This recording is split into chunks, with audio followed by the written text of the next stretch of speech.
আসসালামু আলাইকুম। সকাল ৯টা বেজে ৩০ মিনিট। আজ সোমবার। বাংলাদেশ বেতার, কক্সবাজার। স্থানীয় খবরে স্বাগত জানাচ্ছি বুলবুল আক্তার চৌধুরী। কক্সবাজার সহ দেশের ১৭ জেলায় দুপুরের মধ্যে ৬০ কিলোমিটার বেগে ঝড়ো হাওয়া সহ বজ্রবৃষ্টি হতে পারে বলে জানিয়েছে আবহাওয়া অফিস। সোমবার দেশের অভ্যন্তরীণ নদীবন্দরগুলোর জন্য ভোর ৫টা থেকে দুপুর ১টা পর্যন্ত আবহাওয়া অধিদপ্তরে দেওয়া সতর্কবার্তায় এই তথ্য জানানো হয়। এতে বলা হয়েছে, কক্সবাজার, চট্টগ্রাম, ঢাকা সহ ১৭ অঞ্চলের উপর দিয়ে দক্ষিণ বা দক্ষিণ পূর্ব দিক থেকে ঘণ্টায় ৪৫ থেকে ৬০ কিলোমিটার বেগে অস্থায়ীভাবে দমকা বা ঝড়ো হাওয়া বয়ে যেতে পারে। এসব অঞ্চলে বৃষ্টি অথবা বজ্রসহ বৃষ্টি হওয়ার সম্ভাবনা রয়েছে।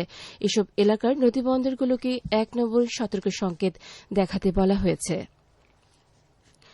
বন্যায় ক্ষতিগ্রস্ত কক্সবাজারের বিভিন্ন উপজেলায় বন্যা কবলিত অঞ্চলে সরকারি ও বেসরকারি পর্যায়ে খাদ্য ও চাল সহায়তা কার্যক্রম অব্যাহত রয়েছে।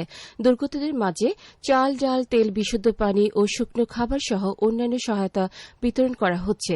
এর অংশ হিসেবে চকরিয়া উপজেলার বন্যা কবলিত মানুষের মাঝে খাদ্য সহায়তা বিতরণ করা হয়েছে।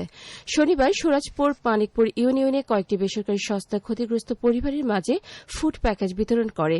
এ সময় উপজেলার সহকারী কমিশনার ভূমি ও সুরাজপুর, মানিকপুর ইউনিয়ন পরিষদের প্রশাসক রূপায়ণ দেব সহ অন্যান্যরা উপস্থিত ছিলেন।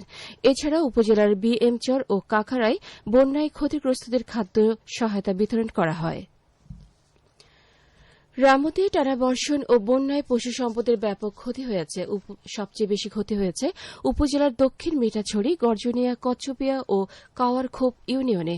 পানিতে খামারের অবকাঠামো ভেঙে পড়ায় অনেক মুরগি পানিতে তলিয়ে মারা গেছে। প্রাণী সম্পদ খাতে বিশাল ক্ষতি হয়, অনেক খামারি ও কৃষকরা বিপাকে পড়েছেন।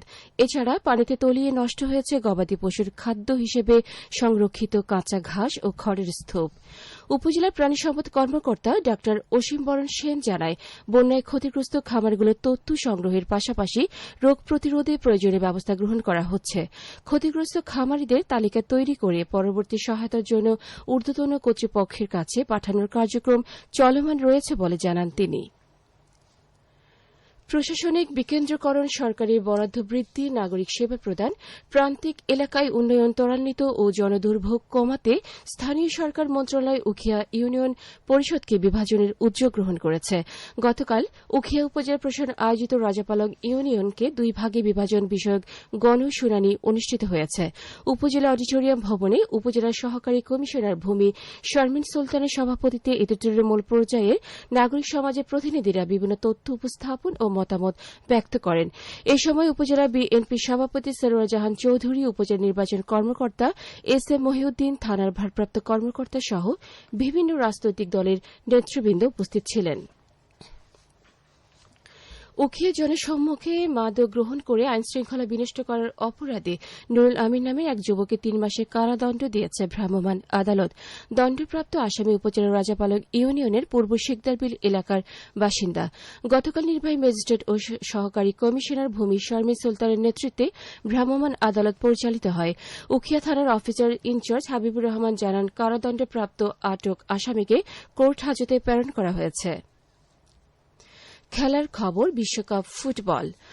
ফিফা বিশ্বকাপ ফুটবলে দ্বিতীয়বারের মতো বিশ্বকাপ জয়ের কীর্তি গড়েছে স্পেন। পুরো ম্যাচে মেসিদের বোতলবন্দি করে ১-০ গোলে দারুণ জয় তুলে নেয় রদ্রি ও ইয়ামেলের দল। রাতে নিউ জার্সির ম্যাচ লাইফ স্টেডিয়ামে ফাইনালের অতিরিক্ত সময় একটি মাত্র গোলটি করছেন স্পেনের ফেরান তোরেস। ফাইনাল শেষে চ্যাম্পিয়ন দলের অধিনায়ক রদ্রির হাতে বিশ্বকাপ ট্রফি তুলে দেন যুক্তরাষ্ট্রের প্রেসিডেন্ট ডোনাল্ড ট্রাম্প এবং ফিফা সভাপতি জিয়ান্নি ইনফান্তিনো। আবহাওয়া। এখন জানিয়ে দিচ্ছি বাঁকখালী নদীর মোহনা সংলগ্ন এলাকার সামুদ্রিক জোয়ার ভাটার সময়সূচি। আজ জোয়ার শুরু হয়েছে সকাল ৮টা ৪২ চলবে দুপুর ২টা ৪৭ পর্যন্ত। ভাটা শুরু হবে দুপুর ২টা ৪৭ চলবে রাত ৯টা ১০ পর্যন্ত। সবশেষে পর্যটক বার্তা। পর্যটন নগরী কক্সবাজার আগত ভ্রমণ পিয়াসুদের সাগরের পানিতে নামার পূর্বে সাবধানতা অবলম্বন করার জন্য অনুরোধ করা হচ্ছে। যারা সাঁতারে দক্ষ নন তাদের পানিতে বেশি দূর যাওয়া উচিত নয়। ভাটার সময় স্রোতের সাগরমুখী টান প্রবল হওয়ায় সাগরের গভীরে ভেসে যাওয়া এমনকি প্রাণহানির আশঙ্কা থাকে। সেই সাথে পর্যটকদের স্বাস্থ্যবিধি মেনে চলার পরামর্শ দেওয়া হচ্ছে। খবর শেষ হলেও আমাদের পরবর্তী খবর প্রচারিত হবে আজ দুপুর ২টা বেজে ৩০ মিনিটে। এতক্ষণ